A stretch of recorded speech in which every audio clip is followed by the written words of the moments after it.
Debt market update, June 2023. G-Sec yields trended higher during the month and 10-year G-Sec yield ended the month at 7.12%, up 13 basis points on month-on-month basis.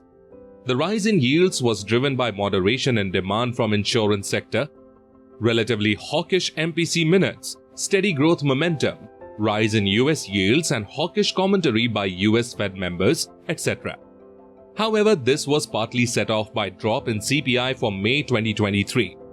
Improvement for banking sector liquidity following the announcement of withdrawal of INR 2000 notes by RBI, etc. The yield at the short end rose more, thus flattening the yield curve. Corporate bond spreads over G-Sec moderated slightly compared to last month. Average interbank liquidity surplus increased in June 2023 driven by fall in currency in circulation on back of deposit of INR 2000 banknotes and forex purchases by RBI. FPIs bought, including voluntary retention route, debt worth $1.1 billion in June 2023. Cumulatively, FPIs have bought debt worth $1.9 billion in Q1 financial year 24, vis-a-vis being net seller of $0.5 billion during the same period last year.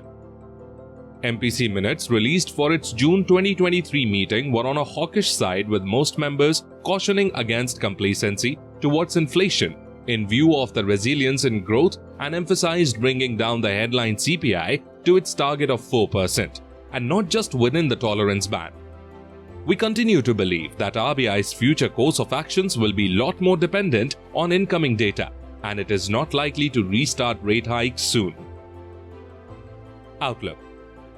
Since the start of financial year 24, yields have rallied significantly, primarily driven by strong demand for SLR securities from long-term buyers. The longer end yield has rallied more than the shorter end, thus further flattening the curve. While bonds have given up some of the gains in June, several factors are favorably placed, which makes us optimistic about the outlook of the fixed income market. CPI has eased from the peak and is likely to ease further in view of decelerating momentum, lower input price pressure, and correction in global commodity prices. While growth has been resilient, it is likely to moderate, led by slowdown in exports, decline in fiscal impulse, and modest recovery in private consumption. External sector is comfortably placed with current account deficit expected to remain within manageable levels, driven by lower oil prices and robust services exports. Further, adequate foreign exchange reserves should keep pressure on INR at bay. Also, RBI is likely to be maintaining a pause for an extended period, and the bar for restarting the rate hikes is high. All the aforesaid factors bode well for the fixed income markets. Key risks to the outlook are elevated core CPI, robust credit demand and continued global monetary tightening. Rise in geopolitical tensions, oil prices, lower G-Sec demand from insurance sector and higher supply of state development loans in financial year 23 to 24, etc. could also keep the yields at elevated levels. On an overall basis, in our view, yields are likely to trade in a range with a downward bias. While we continue to recommend investments into short to medium duration debt funds, investors could consider higher allocation to longer duration funds in a staggered manner in line with individual risk appetite.